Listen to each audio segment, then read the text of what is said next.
تو ہم نے اسے اور اس کے ساتھ والوں کو اپنی ایک بڑی رحمت فرما کر نجات دی، اور جو ہمارے آیات جھٹلاتے تھے ان کی جڑ کاٹ دی اور وہ ایمان والے نہ تھے۔ اس کا مختصر واقعہ یہ ہے کہ قوم عاد احقاب میں رہتی تھی۔ احقاب عمان اور حضرموت کے درمیان علاقہ یمن میں ایک ریگستان ہے۔ قوم عاد نے زمین کو فسق سے بھر دیا تھا۔ یہ لوگ بت پرست تھے۔ ان کے ایک بت کا نام سدا اور ایک سمود اور ایک کا ہبا تھا۔ اللہ تعالیٰ نے ان میں حضرت ہود علیہ السلام کو مبعوث فرمایا۔ آپ نے انہیں توحید کا حکم دیا، شرک، بت پرستی اور ظلم اور جفاکاری کی ممنوعات کی، لیکن وہ لوگ نہ مانے۔ آپ کی تکذیب کرنے لگے اور کہنے لگے ہم سے زیادہ زوراور کون ہے؟ ان میں سے صرف چند آدمی حضرت ہود علیہ السلام پر ایمان لائے جو بہت تھوڑی تھے، اور وہ بھی مجبوراً اپنا ایمان چھپائے رکھتے تھے۔ ان مومنین میں سے ایک شخص کا نام مرثد بن اسد تھا۔ وہ اپنا ایمان مخفی رکھتے تھے۔ جب قوم نے سرکشی کی اور اپنے نبی ہود علیہ السلام کی تکذیب کی اور زمین میں فساد کی اور ستمگاریوں میں زیادتی اور بڑی بڑی مضبوط عمارتیں بنائی، تو اللہ تعالیٰ نے ان پر بارش روک دی۔ 3 سال بارش نہ ہوئی۔ اب وہ بہت مصیبت میں مبتلا ہوئے، اور اس زمانے میں دستور یہ تھا کہ جب کوئی بلا یا مصیبت نازل ہوتی تھی تو لوگ بیت الحرام میں حاضر ہو کر اللہ تعالیٰ سے اس مصیبت کو دور کرنے کی دعا کرتے تھے۔ اس لیے ان لوگوں نے ایک وفد بیت المقدس کو روانہ کیا۔ اس وفد میں 3 آدمی تھے جن میں مرثد بن سعد بھی تھے۔ یہ وہی صاحب ہے جو حضرت ہود علیہ السلام پر ایمان لاتے تھے اور اپنا ایمان مخفی رکھتے تھے۔ اس زمانہ میں مکہ مکرمہ میں امالیق کی سکونت تھی، اور ان لوگوں کا سردار معاویہ بن بکر تھا۔ اس شخص کا ننیال قوم عاد میں تھا۔ اس علاقے سے یہ وفد مکہ مکرمہ کے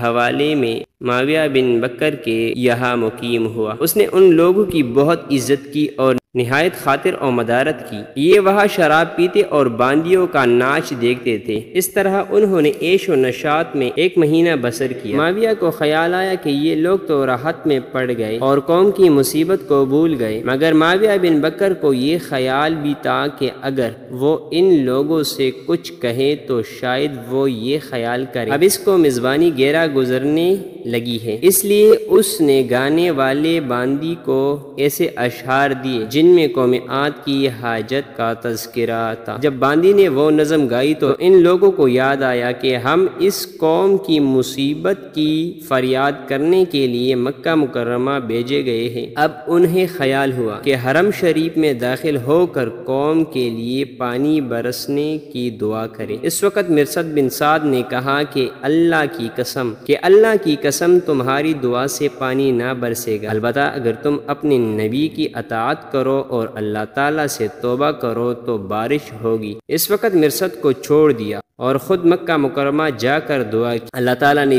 3 قسم کے بادل بھیجی، ایک سفید، ایک سرخ اور ایک سیاہ۔ اس کے ساتھ آسمان سے ندا ہوئی کہ اے قیل، اپنے لیے اور اپنی قوم کے لیے ان میں سے ایک بادل اختیار کرے۔